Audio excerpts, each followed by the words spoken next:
kweli.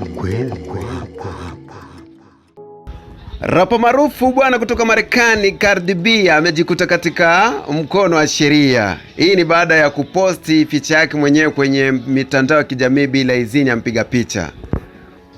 Mpiga picha Jawad El-Latabe, jamaa amefungua rasmi kesi katika mahakama ya wilaya ya New Jersey akidai kuwa Cardi B alivunja haki zake za ubunifu kwa kuchapisha picha aliyompiga bila ruhusa yake. Hii imekaaje?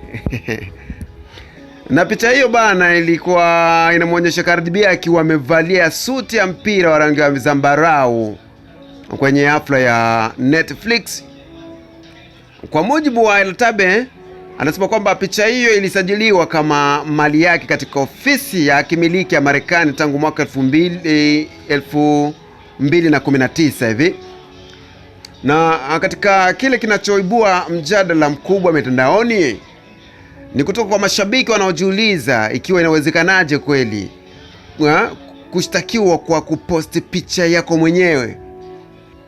Lakini kwa upande wa wataalamu wa sheria wanasema wazi kuwa hakimiliki ya picha ni ya mpiga picha, si ya yule aliyopo kwenye picha, isipokuwa tu kama kuna makubaliano ya maandishi.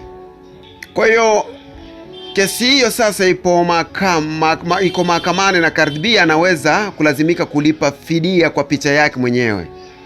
Basi kwa mambo mengi sana tutafuatilia habari hii inaendeleaje na imefikia wapi. Usikose kuwa nasi kwa taarifa zaidi hapa kwenye ukurasa wako pendwa. Hii ni MWK TV, nami bana Spit Jalas.